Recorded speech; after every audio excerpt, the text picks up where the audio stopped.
Last November, in Atlanta, a woman named Ivonne climbed into a 12-year-old Toyota Camry in a grocery store parking lot. Bags of weekly groceries in the trunk. The weekly bank balance alert on her phone.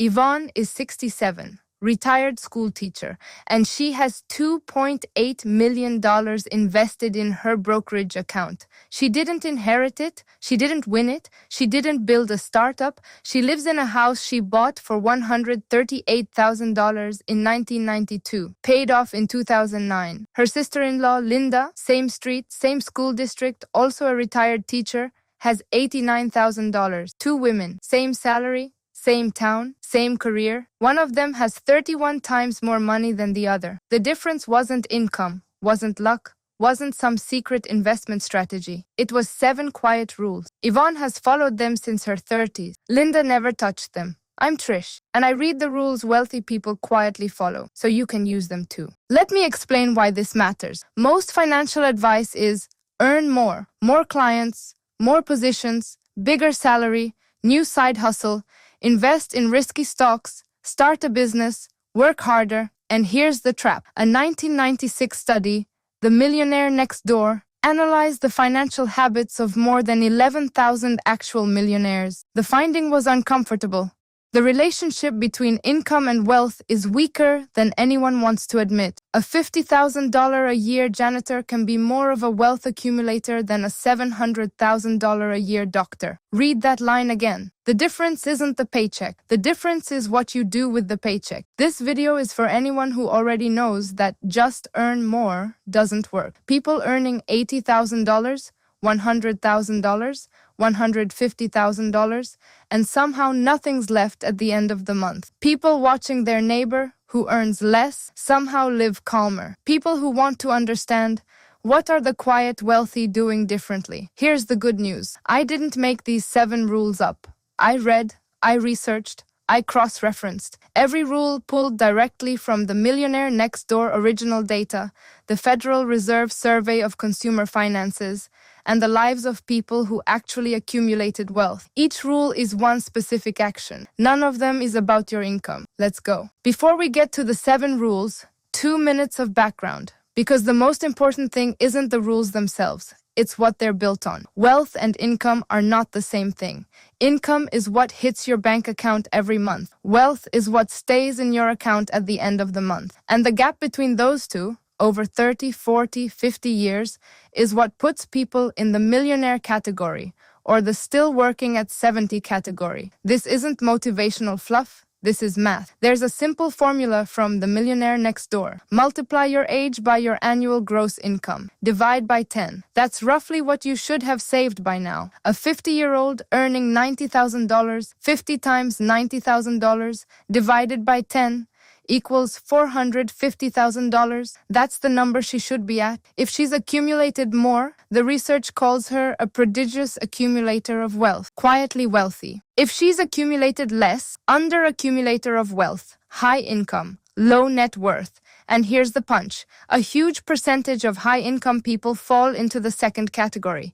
Doctors, lawyers, engineers, executives, people with enviable salaries and a net worth close to zero. Why? Because as their salary climbs, their spending climbs right alongside it. Bigger house, nicer car, private school for the kids, pricier vacations, pricier suit, pricier watch, the money flows through them. The quietly wealthy do the opposite. As their income rises, their spending does not rise proportionally. They invest the difference, year after year, decade after decade.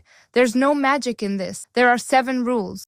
Rule 1, stealth wealth. Ivonne drives a 12-year-old Toyota Camry. Linda, her sister-in-law, trades her car in every 3 years for a newer model. This is not random. The Millionaire Next Door research is concrete. Only 23.5% of millionaire households buy a new car every model year. The other 76.5%, they buy less often, they buy used, or they keep what they have. And here's the surprising part. The survey found millionaires almost never spend more than $65,000 on a vehicle. More than 50% drive American-made cars, and 3 in 10 millionaires drive a Ford F-150 pickup truck. A Ford F-150. Not a Mercedes, not a BMW, not a Tesla. Read that again. The median price American millionaires pay for their car, get this, $31,367. For decamillionaires, $41,997. A Wall Street Journal survey found 35% of Americans believe you need a car costing more than $75,000 to qualify as rich. If you applied that threshold to actual millionaires, more than 90% would fail the test. Here's the rule. The quietly wealthy don't buy what looks rich. They buy what works. Yvonne's Toyota Camry is 12 years old, 286,000 miles on it. Total repair costs over the last 5 years, $4,200. If she traded it in for a new $35,000 car, financed over 8 years at 6.5%, over $47,500 would have flowed out of her account just for the car, plus higher insurance, plus higher registration, plus the lost investment returns. Linda did exactly that, 3 times over 30 years. The difference in their accounts after 30 years? More than $380,000. One rule, one car, decades. Rule 2. The house is smaller than your financial life. The second rule that separates the quietly wealthy. The house they live in is smaller than what they could afford. Yes, read that again. The Millionaire Next Door research is concrete. Most millionaires live in homes valued well below what their salary would qualify them to buy. The survey found 60% of millionaires live in homes worth less than $500,000. And the most famous example? Warren Buffett has lived in the same Omaha house since 1958, bought for $31,500. Buffett's net worth today is over $130 billion. The house is still the 1958 one. This is not random. Housing is the largest monthly expense for most American families. If you're paying $4,500 a month on a mortgage for a $750,000 house, instead of $2,300 a month for a $380,000 house, the difference is $2,200 a month. That's $26,400 a year. Over a 30-year career, $792,000 in raw payments. If you took that $2,200 a month and invested it in index funds returning 8% annually for 30 years, $3.3 million. That is the real cost of a house upgrade. Yvonne's home cost $138,000 in 1992, paid off in 2009. For the last 17 years, she has paid 0 mortgage payments. That's 17 years times 12 months times $1,150 in payments she didn't make, over $234,000 that stayed in her account, plus the savings she invested, plus the returns. This isn't poverty, this is strategy. Rule 3.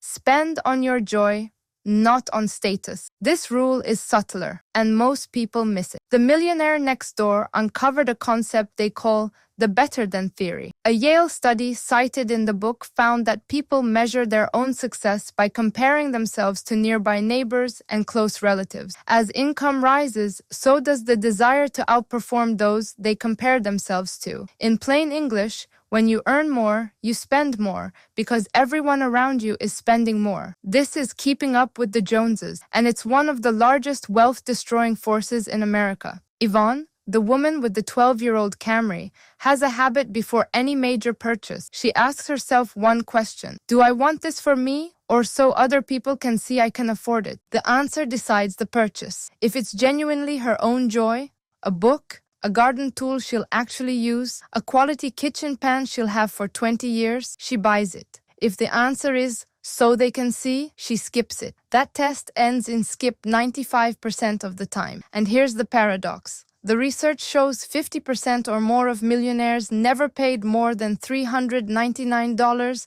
for their most expensive suit. 62% know exactly how much their family spends on food, clothing, and housing each month. Not a $1,500 suit, not $800 shoes, not a $600 handbag. Expensive clothing doesn't make someone wealthy. Saving the money does. Rule 4. Your money isn't about your income, it's about what you keep. Here's the deepest lesson Ivonne learned in 30 years. The Millionaire Next Door says it bluntly. The authors distinguish between the balance sheet affluent, those with actual wealth, and the income affluent, those with high income but little actual wealth. Anyone who spends what they earn, or more than they earn, will fail to increase their net worth. Read that again, slowly. If you spend what you earn, or more than you earn, you will never increase your net worth. Simple, brutal, true. Millionaires save 15 to 20% of their gross income on average. The average American household, get ready, saves 3.6%. The difference is 4 to 5 times, compounded over decades. And here's what most people miss. Ivonne, since her 30s, has done one specific thing every month. The day her paycheck hits the account, she immediately transfers 20% of it to her investment account. Before she pays a single bill, before she spends $1, before she buys a coffee, 20% first. Then she lives on the rest. This is called pay yourself first, and almost nobody does it. Ivonne earned an average of $70,000 a year for 30 years. 20% of $70,000 is $14,000 a year, invested over 30 years at an 8% average return, $1.7 million. That's the math. That's why Ivonne is wealthy. That's why Linda isn't. Quick note. I'm not a financial advisor. I'm just someone who reads the research and shares what I find. Always consult a qualified professional before making major financial decisions. Everything here is for educational purposes only. Okay, back to the rules.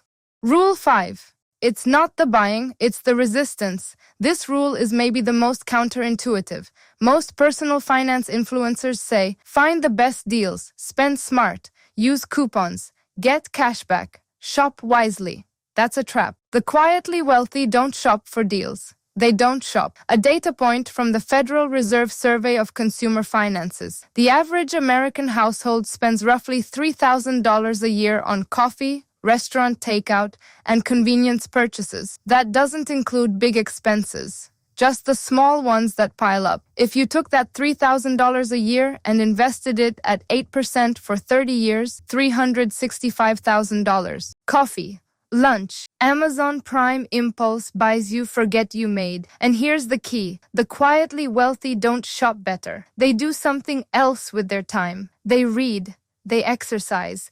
They spend time with family. They self-educate. They plan their next investment. Their leisure isn't built around shopping. Shopping is in the I need something I'll actually use category. Period. This is simpler than couponing, more effective, and over decades, it makes a generational difference in your account. Rule 6.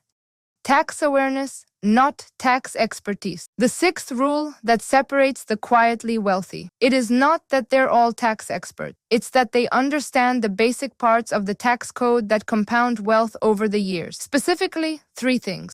1.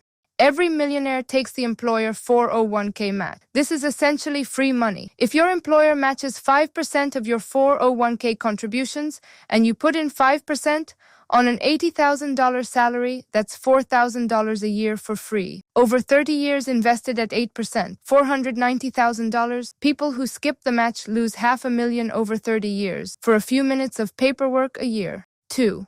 Millionaires understand the difference between Roth 1RA and traditional IRA, not at expert level, just enough to choose the right one for their situation. The lifetime tax savings difference between picking right and picking wrong can exceed $200,000. 3. Millionaires run one question every year. Is there a deduction I missed? They don't do the work themselves. They consult a CPA once a year, $300 to $400. That single appointment usually pays for itself many times over.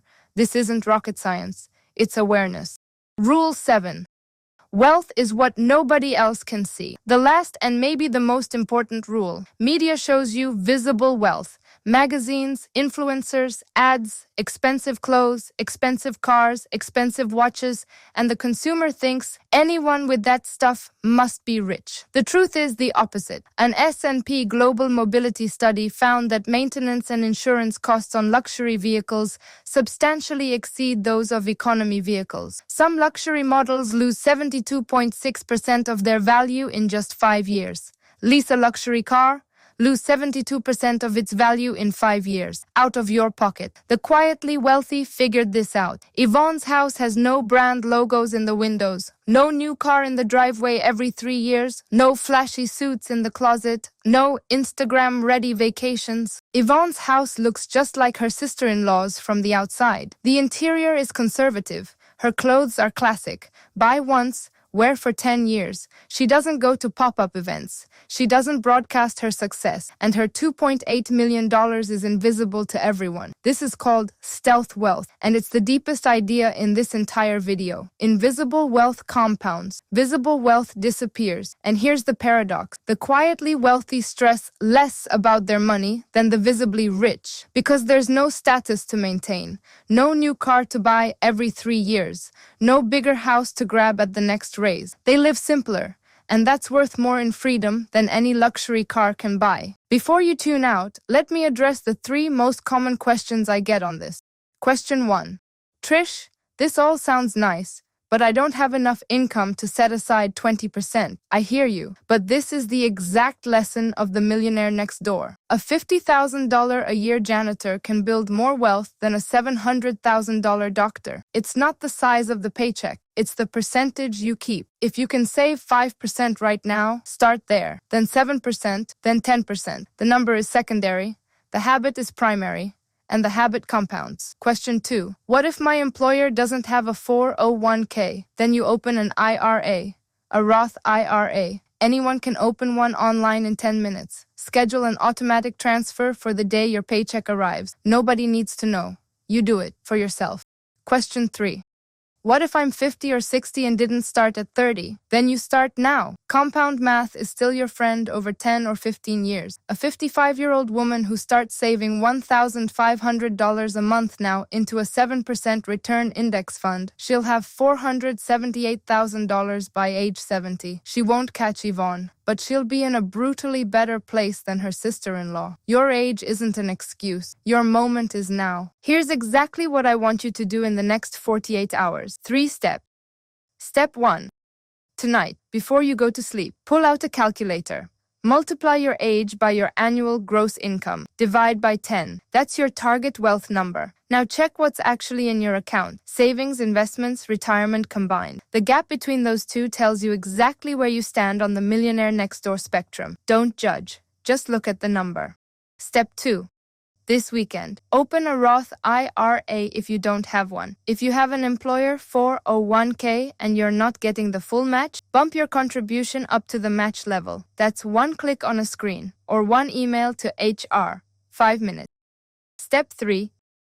Your next paycheck. Set up an automatic transfer from your paycheck to your IRA or 401k. On the day your paycheck arrives, 5% to start, 10% if you're already saving something, 15 to 20% if you're serious. The pay yourself. First rule, money goes to your own account first, before any bill, before any expense. Then you live on what's left. That's the 3 steps. 1 night, 1 weekend, 1 automation, and over a 30-year horizon, a different life in your account. If this video helped you, or if you know someone you'd send this to who needs to hear it, do me one favor. Hit the subscribe button. Every video on this channel does the same thing. Puts real money back in your hands. New video every day.